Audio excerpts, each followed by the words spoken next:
Good evening, good afternoon, wherever you find yourselves in this weird, wild, wacky world of ours, and welcome to another exciting installment of Northeast Kansas. This afternoon's scene will take place in the University of Kansas campus, where Professor Alexander Trendle, better known as Sir Triori, is giving a lecture as it pertains to the history of journalism.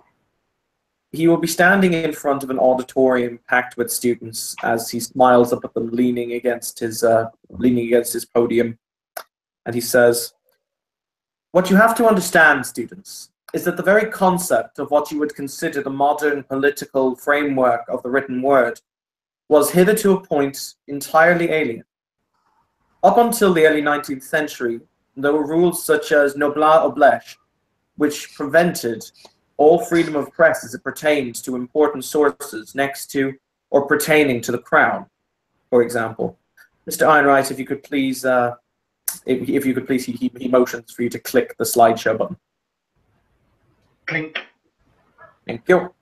He will gesture up where you see a very archaic-looking newspaper, probably from the 18th century, and he says, "Even here, as you will see in the Wartenberg Post, a very prestigious newspaper printed during 1880s Berlin, that it was considered highly questionable in order to question the Kaiser in any manner. His decisions were considered to be for the good of the state. Anyone seen as being in any way seditious as it pertained to the monarch would find themselves in very hot water very quickly." Next slide, please. Click. Thank you. However, now you begin to see, and this is from the Huffington Post, a journal that was kept in 1916's Liverpool. I apologize in advance, Anthony. Picking stuff up as I go. Click. Where the fact that individuals begin to question the crown and its decisions directly pertaining to its actions during World War I. "So, class, as I finish today," he says as he walks back behind the lecture podium, says, "I'll be expecting a 3,000-word essay on my desk by next Monday, the topic of which is examining the rights as perceived by the nobility and how it is that journalists helped to freedom of speech in non-democratic areas of history." Thank you very much. I'm just going to say that as every student is walking out the room, Henry is just going to say to them, without even looking at them, "Kulturkampf, Kulturkampf, Kulturkampf," which incidentally is the German word for culture struggle, and is basically their idea of satire. He's trying to poke them to do their own research. When they've all left the room, he will walk up to the podium. Mixie, she probably walks past Henry Einright at that kind of point. I mean, it's quite obvious that she's a cat pooker, and she just kind of like perks her ears up when he uses the German word for culture struggle, and she just kind of like blinks softly and just kind of like takes a like slight step out, but you know, she kind of like. I mean, she's small enough to like skirt around like the periphery of the door, but you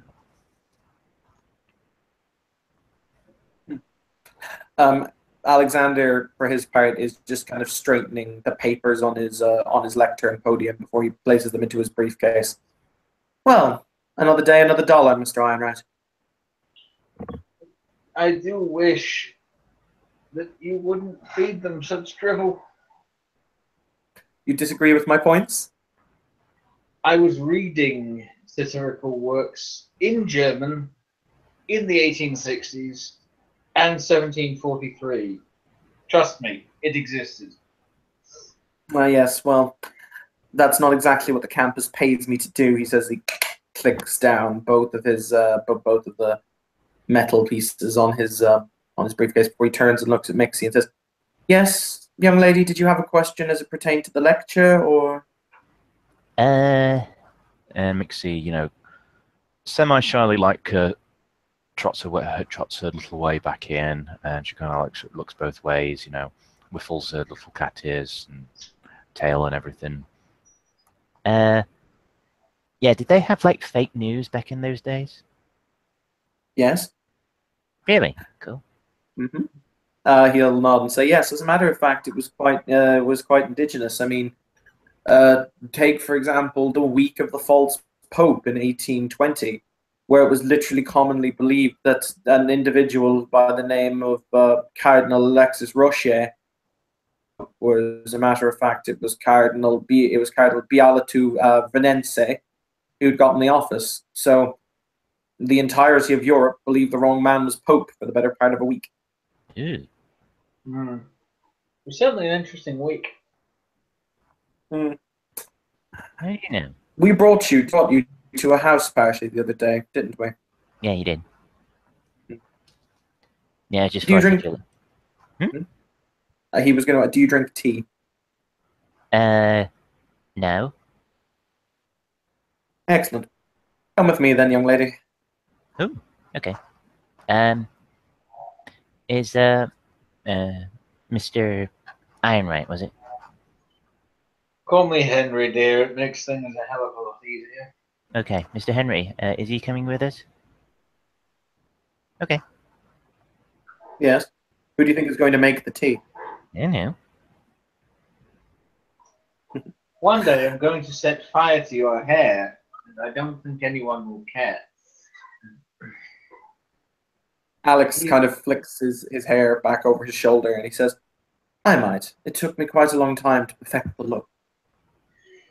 Yes, it'll take quite a long time to grow it back out as well, I hope. No.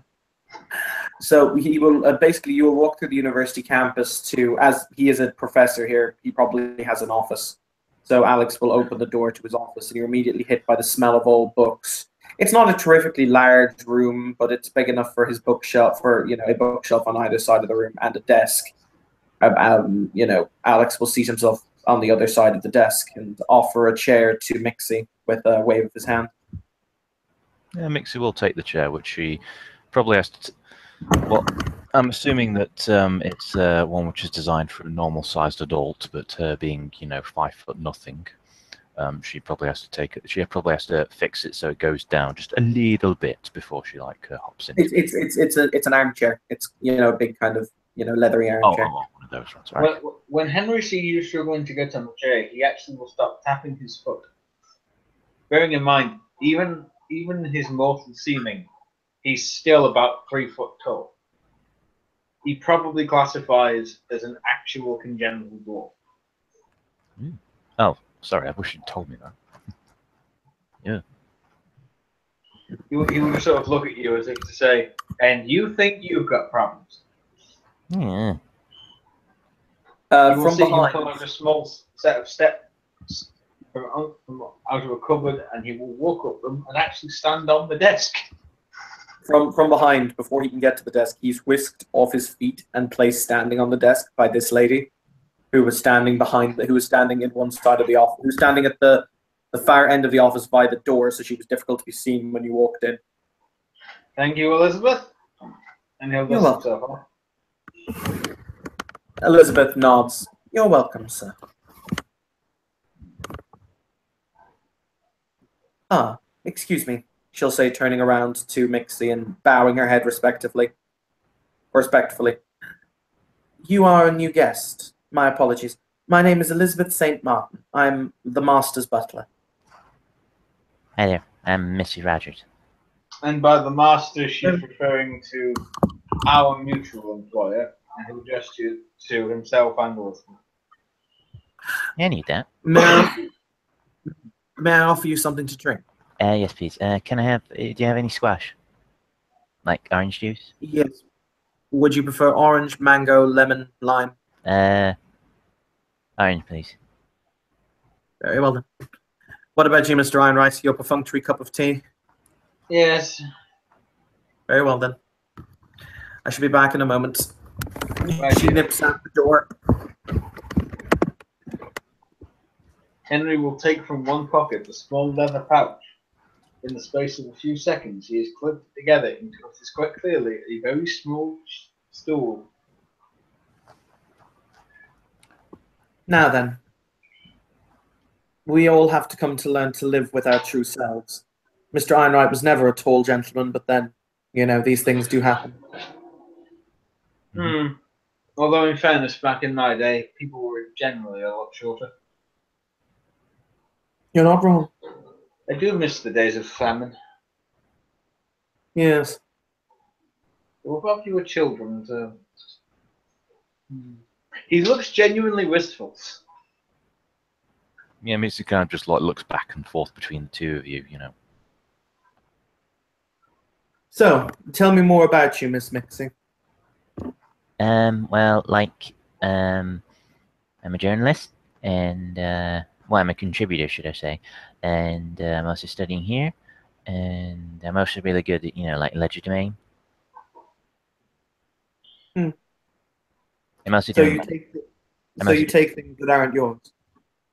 No, of course not. I'm not a pixie. Legerdemain, the art of the thief. And occasionally the con artist. It's just because I can make like loads of things that kind of like kind of like appear like they're not there. Hmm.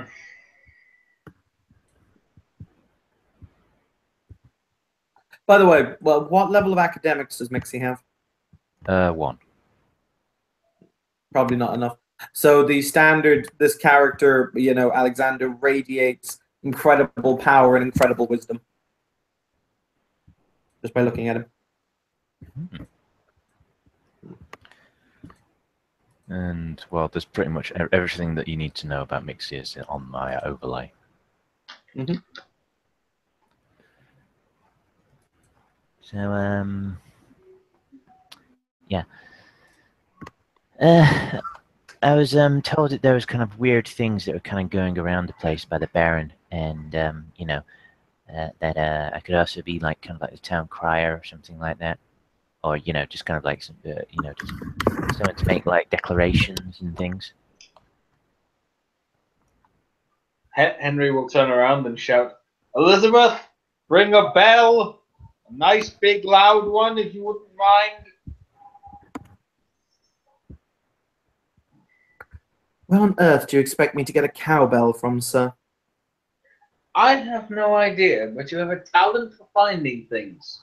He said Find a bell and give it to this girl. She wishes to be town crier. we thought about. We said he was already going to get me something like that, and if not like a bell or anything like that, then like a megaphone. No, that's a town shouter. A town crier should have a bell. Damn it! By the way, hang on, out of character, Jason, is a town crier a thing? It was back in the day. Oh no, I know what a town crier is in a historical context, but I'm saying from a changeling perspective, is that a thing that I don't know exists? Probably It not. It might be called another thing, but in all honesty, it's changelings. It's probably the herald of the court or something. Ah, okay. Or the Baron's herald, perhaps. It depends entirely on what the Baron wants, and whether or not the storyteller is more flexible of that. But in the end of the day, it's changeling, so who really gives a fuck? And that is why Henry is trying to get you a bell. Mm-hmm. Alex, for his part, leans back in his chair and kind of steeples his fingers as Elizabeth places a cup of tea down in front of him. She will also hand Henry a cup of tea that is just your size. Very good. And she will hand Mixie a glass of squash. And Mixie takes it in both hands. Thank you. You're welcome. And the Baron is a most interesting gentleman, I'm sure you'll agree. Yes, he is. Has some odd opinions on prodigals, but generally an interesting chap. Prodigals? Prodigals, dear. Prodigals. That's what I said. The non-fey supernatural. Yeah, no. I believe she's more than well aware, Mr. Einright, exactly what you're talking about. Yeah, just because I got a different accent doesn't mean that I don't know what they are.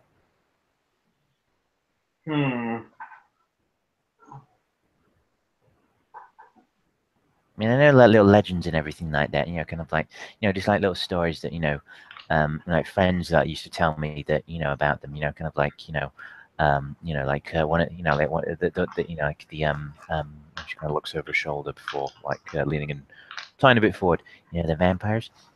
One time they used one of them used to be kind of like a she, and they kind of like it's like during the shattering or something, I think.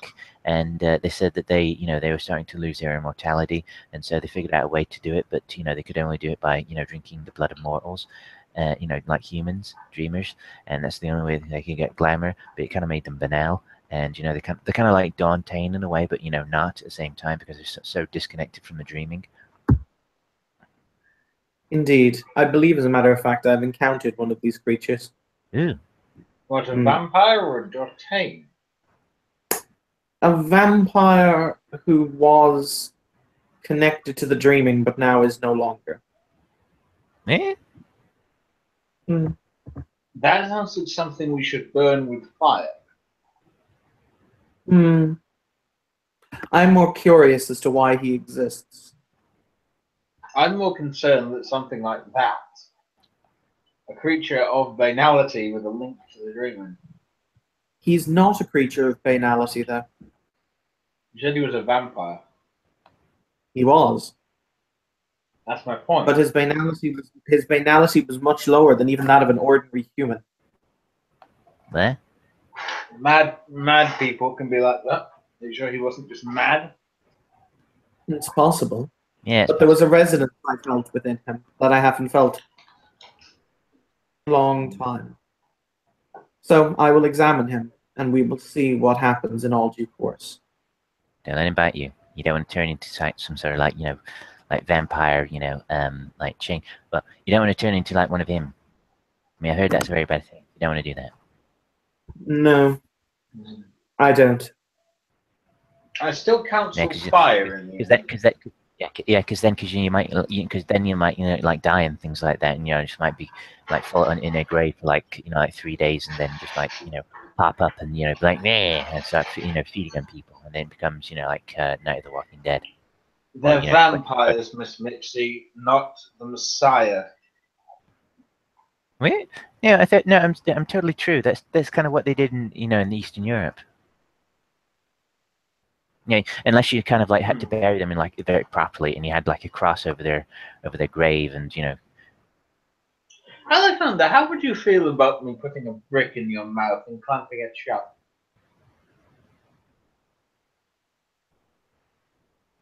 That was the old way to deal with vampires. He's not incorrect. But no, as it pertains to the prodigals, you are indeed correct. They are very dangerous.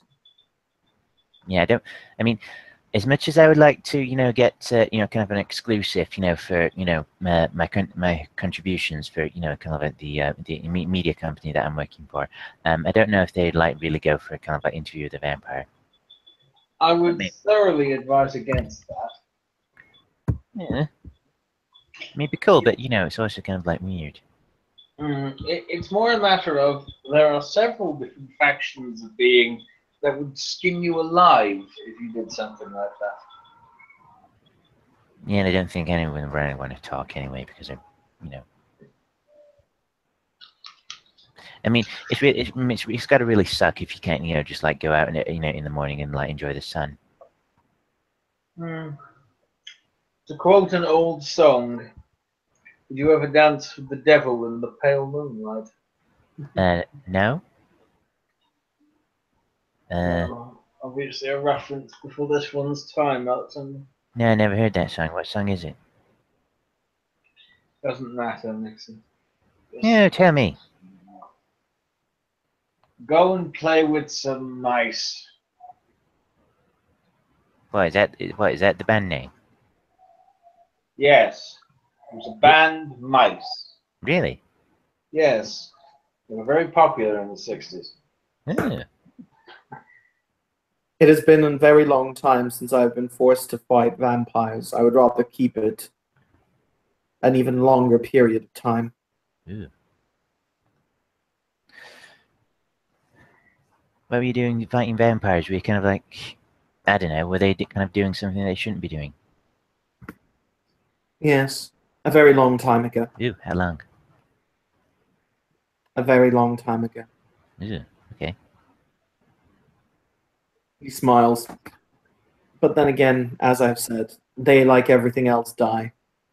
It's just a matter of applying the correct pressure. Yeah, I suppose so. But yes, Hasilunid, our house, is always very interested in secrets. So secrets as they are interesting. Hmm. I take it you are not affiliated to a house, then, Miss Mixing. No, I'm not. I mean, I'm not had any house like come up to me and like say that, yeah, you want to join a special club and everything like that. You know, we'll give you like, we'll give you the secret handshake and everything. They haven't done that. But I have had some people say that, I'd probably be, well, I've had some people like come up to me and say that, maybe you should go for this house, maybe that house. But it's kind of like, I don't really know. I mean, I don't really know too much about, the other house and everything. And, I don't want to, like, step on anyone's. I mean, I'm a commoner, I know that. But, by your guys' standards anyway. But, like, I don't really know too much about the houses, to be honest with What houses have they said you should join? you. It's the one with the weird, it's the one with kind of like the eagles and everything, and the lions and stuff on their, like, logo. Out of character. Lions. Out of character, Jason. Which house crest did you just describe? Because this character would know Evans having a brain. You can probably make any guess that you'd like at this point. I'm currently in the process of looking at it. House Fiona? Hold on. Let's see. That's an owl. That's a dragon. That's a snake. That's a star. That's another dragon. Tree. You're also assuming that she's telling the truth as well. That's a hammer. Oh yes, but we have to sort of make that assumption. Lion. That would be House Fiona. House Fiona. I think that was the one, yeah. The Barons of House Fiona, I think. Ooh. You didn't mention that. Like I say, I'm not really sure if I want to, but maybe. Maybe not. What do you see? He will stand up and he'll remove a chain from around his neck upon which there are a number of keys, silver keys, and he'll unlock one of the desks, one of the desk drawers, and he'll pull it out and he'll remove a number of books. It's a very deep drawer, and he'll remove a number of books. And he scans down them trying to look for the correct one, and he taps it with his finger and he goes, this is correct, before he slides the book across the table to Mixie and then places the others back inside the desk and locks it. And Mixie gives a very curious look. She leans over, trying not. I mean, she's obviously going to try not to spill her glass of squash or, fall out of the chair. It's basically it is a brief overview of the she houses. Triumph of the Dreams, a gerontology of the Fey House. There we go. What are the Fey houses? Anyway, yeah. It basically tells you what each one stands for and why they stand for it. Oh. In basic terms, Jason, it's essentially an in-character version of the Noble Houses section of the core book. Okay, that works. Yeah, Mixie will, take the book off the desk and just give her once over, look at the back and everything. Oh, thanks. We're glad to be of assistance. After all, I'm led to understand that's what knights are supposed to do nowadays: be vaguely of assistance. Yeah, they're kind of supposed to be you're supposed to, kind of like, go rescue princesses from dragons in castles and everything. But, if you go up to a castle, if you go up to a castle and there's a princess and there's a dragon and they're like saying, no, you can't have them because they're my only friend, then you're going to have to like say, then you leave me no choice. You shall now have 2 friends. I'm not sure I've ever done that, but your premise is acceptable. Well, I just saw it in a meme, that's all. I figured that would probably be the thing that we do now. 21st century Because chronicles. because otherwise you'd be dragonphobic, and you don't want to be that. Have you ever seen What would be a dragon mixing? No. Hmm. Well, except on the whole, Well, I think I remember seeing it on one of the shield things of one of the knights or something like that. But no. We mean an actual one, big, scary, scaly, generally breathing fire. Well, Have a severe phobia for men called George. I think I may have seen that one of those in Game of Thrones. No, I believe those ones have a fear of men called Viserys. Mm-hmm. Dragons are not to be taken lightly. No. No, they are quite heavy, so it's best to take them heavily. Well, maybe if they're a baby dragon, but it's not kind of what we're looking for. It's only when they get like adult size, I suppose they probably get a little bit dangerous. Walk into a dragon's nest and see how gentle the youth are. Mm-hmm.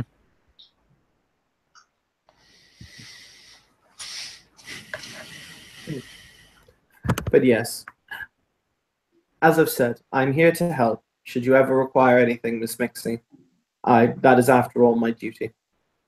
Okay, thank you. You're very welcome. It looks like the duty was to raise levies for the Baron. That is also my duty to raise levies for the Baron. Really? You mean you can handle more than one duty, LD? So the legend goes. Henry is actually chuckling, which is odd, even for him. There's one thing you could probably help me out with. I've been trying to find some stuff for my journalism thing. Kind of like the contributor thing. Mm-hmm. And the Baron told me that there might have been some things that are happening in Gage Park and everything that I could probably do some reporting on. I mean, I've already done some opinion pieces on things for my work, but I kind of want to do other things as well. That Arcadia Blighted Park. Yes. You might be able to do me a task, Miss Mixie. Yeah? Okay. Have you ever heard of King Breweries? Might have. They were involved. They were the major sponsors, as a matter of fact, at an event called Tap That Topeka a number of weeks ago. I have never seen such a great coalition of nightmares as I've seen at that event. It was as if we were walking through a city street in the middle of New York during the Great Depression. Yeah. Sounds like a slightly boring afternoon. Yes. Well, bear in mind, in the 1920s, during the Great Depression, it was literally raining people. We had to carry around reinforced umbrellas. Person there just hidden a really well-reinforced car, but each to their own. But any information you can get me as to King's Beverages, their motives, how they do business, I would see greatly rewarded. Okay. I'll see what I can do. There were people, raining people, you're saying? Yes, back in the Roaring 20s. You're lying. They couldn't have been raining people. No, it was. What were they doing then? People were jumping off buildings. Oh, so it's kind of like the whole, jump against Trump thing that was going on earlier this year. No, it was more a case of, I've lost everything I've ever had. I don't want to live anymore. Hello, Yeah, exactly. ground, goodbye, school world. Yeah, exactly. I don't think there were many people committing mass suicide over Trump. Yeah, well, Trump wasn't alive back then. Well, maybe his granddad was, but he wasn't alive back then, so he had no reason to jump against Trump. But now, earlier this year, lots of people did. That's why they No, had him. that's what I mean. I No, don't no, think no. It was a meme. Madden era. It was They a were- meme. It was earlier A this meme. year. Yeah, it was a meme that was earlier this year, and it was kind of popular for a little while. What in the name of seven hells is a meme? It's kind of like a stupid thing, kind of like a picture or a phrase or something which for a group of people, like social people, that it just becomes popular for a little while. Sometimes some of the best memes are like going on for years. Other times it just becomes something that's kind of like embedded in people's subconscious, especially on the internet as well. So, some sort of internet zeitgeist. Yeah, you could say that. If I knew what Then zeitgeist meant. why not call it the zeitgeist? No, because it's harder to pronounce zeitgeist. No, it isn't. Zeitgeist, zeitgeist, zeitgeist. Meme.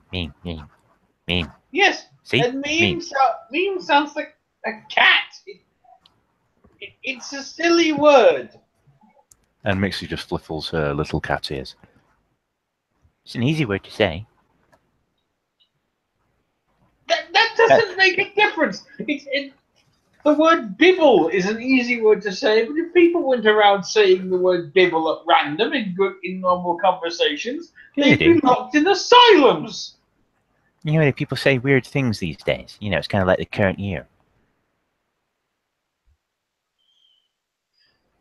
I'll show you the meme then. You will see Henry pull out from his pocket an honest to God tiny hip flask. He will open it, put top of his tea with what is quite obviously scotch, and drink the whole thing down. For reference, this is a character with, I believe, 0 in computers. And He Mixie, is utterly confused by your talk. well, meme is actually something which is not computer related, but either way, It's Mixie. not a Yes. word he is familiar. Either way, Mixie takes out her phone, her mobile phone, and she does some like she's a wizard with this because she's got high dexterity and such. And eventually she makes find this picture and she turns it around and she shows Henry Wainwright this picture here. You see, it was people jumping, to show their hate for Trump. Something tells me that might have been attempted mass murder as opposed to mass suicide. No, it was definitely mass suicide. I mean, I don't know if Trump was like underneath him at the time, and it's kind of like a bit of a hit and miss if you actually, well, literally hit and miss if you're kind of like underneath Trump, underneath the person that you're trying to jump on, from that height. But it could have been working, but it didn't work. So No. Anyway, dear. Alexander stands and places his teacup down on his desk where he says, I have another class to teach in 15 minutes. Henry, are you going to be too plastered to be helpful? I've had a third of a teacup of scotch. I'm hardly plastered. I might Very be good. irritable and irascible, but not. I think you need another meme. This time a positive one. Give me a second. And she diddlies with her phone. Eventually she turns around and shows you this one. See this? Okay. This means that you've been visited by little pixel Donald of winning. So America will be all great again, but only if you post like "Paint it red, little Donald," and that'd be great. Henry will proceed to get above his little stool. He will walk to the edge of the table, jump down onto the ground, and walk through into a small cupboard, a little storage cupboard. You will then hear a scream of rage, interspersed with occasional words that sound like a cross between English and German. He's basically bellowing in Old Middle English. He will emerge a good 40 seconds later, looking a little red-faced, but a much happier Boggart. There, you see? You did good. He won't even acknowledge Mixie, he will just walk out the room. Miss Mixing, as I've said, we have to teach a class. any information on King Beverages, it would be much appreciated. Okay. I'll see what I can do. Wonderful. As he walks out, he tussle the cat ears. Tussle, tussle, tussle. And Mixie like fluffles her cat ears and wigs her little tail, you know, her swishy tail, you know, approvingly. Also, Okay. maybe you can probably look at a couple of my, you know, contributors to, you know, the place that I do news broad. Well, I do my contributions to at some point. Very well. I'm happy to do so. Do you have time now? Mine's not really all that long. He'll look at his watch and shrug and go, I suppose. Okay. And she takes out a phone and shows you one of her contributions. Essentially, because I know because I haven't necessarily prepared this, and I'm literally doing this off the cuff of the moment. Basically, you see Mixie in her mortal mane, well, on the phone, should I say. Basically, in a studio, somewhat, it would resemble somewhat like this. And it basically goes something like, So once again, CNN has created another fake news story, and here we have a picture here of Donald Trump pointing out the fake news to everyone. and it kind of goes along those lines. Because again, I have not prepared this, and it couldn't be, well, at least not prepared it in a way that's actually funny. Alex, for his part, will nod. He'll say, "Are you actually supporting that blasted windbag, Trump?" Of course, he's gonna make great. He's gonna make America great again. You know, America, real. I could be America someone. was. I could be someone's wife for one day. He lets out a deep exhale before he says, "I'm sure. Now, if you'll excuse me, I need to go to class." Okay. See, Troy will Alex will let her out in front of him, and with that, we shall call it scene, ladies. Mhm.